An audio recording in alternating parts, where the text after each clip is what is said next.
আমরা গীবত শেখায়ত থেকে নিজেদেরকে দূরে রাখব। সাধারণত দিনদারদের বড় একটি দোষ, এরা যারা দিনদার নয় এদের গীবত শেখায়ত এরা রত থাকে। নামাজি যারা আছে, যারা বেনামাজি, এদের দেখবেন গীবত শেখায়তের শেষ নাই। সমাজের মধ্যে শয়তান তো আর বসে নাই, শয়তান খুব চেষ্টা করে যেন আমি কি সফল কাম না হই। তো যারা নামাজি আছি শয়তান এদেরকে লাগাই রাখে যে বেনামাজিদের একটু একটু গীবত করো, দেখছো এদের দুনিয়ার সব কাজ করে, নামাজ পড়ে না কিন্তু, বুঝছেন তো, মনুষ আর দেখো মনুষ কেমনে মরবার বিকিরও নাই। আরেকটা বলল, তিনোটাই গীবতে কি হয়ে গেল, জড়িত হইয়া গেল। এ আমল না করে যতগুলো তার গুনাহ হয় নাই, এর চাইতে বহুগুণ বেশি গুনাহ আমল করে গীবতের সাথে সম্পৃক্ত হয়ে বেশি বড় ধরনের গুনাহগার হইয়া গেছে, হয়েছে।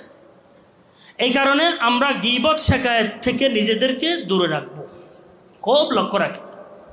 আমরা যেহেতু কিছুক্ষণ আগে আলোচনা করছি একটি পরিবেশে থাকি আমরা, কেউ মাদ্রাসার পরিবেশে, কেউ মসজিদের পরিবেশে, কেউ সমাজের পরিবেশে, কেউ আমরা হয়তো এই খেদমত সেবামূলক কাজকর্মের বিভিন্ন শাখা প্রশাখার পরিবেশে আমরা থাকি বটে, কিন্তু আমাদের যারা দিনদার আছি আমরা, আমাদের দিনদার ভাইদের থেকে আমাদের গীবত বেশি হইতে থাকে।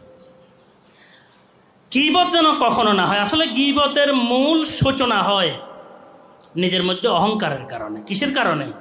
ও নিজেকে একটু বড় মনে করে, একটু না মোটামুটি বড় মনে করে। কথা বুঝেন তো, নামাজ পড়ছি আমি বড় হয়ে গেছি, আমি দাড়ি রাখছি বড় হয়ে গেছি, লেবাস পোশাক আছে আমি বুজুর্গ হয়ে গেছি, বড় হয়ে গেছি। এই যে একটি বিষয় আছে, এটার কারণে গীবত শুরু হইয়া যায়। গীবতের গুনাহ আপনারা তো জানেন কবিরা গুনাহ। কারো গীবত যেন আমাদের মুখ দিয়ে বের না হয়। আর আমরা বিভিন্ন স্তরের দায়িত্বশীল আছি, আমরা বিভিন্ন শাখা প্রশাখা, আমরা সরকারি বেসরকারি পর্যায়ের বহু ভাইদের গীবত করতে থাকি। আমরা এই মেম্বার এইরকম, হাই অমুক চেয়ারম্যান এরকম, হাই অমুক ভাইস চেয়ারম্যান এরকম, আরে কইয়েন না অমুক, কথা পর্যন্ত নেতা অমুক দলের নেতা এরকম। ভাই বিনা দরকারে কেন গীবত করব? কেন গীবত করব? এটার মধ্যে ফায়দা কি? ফায়দা কিচ্ছু নেই। আমি আমার ওলামা বাজার হজরত রহমতুল্লাহ আলাই, ওনার কথা আমি মাঝে মধ্যে আলোচনা করি আপনাদের সামনে, যে কত বড় মানুষ ছিলেন, সাধারণভাবে চলতেন। উনি আমাদের কদিম আকাবের ওলামা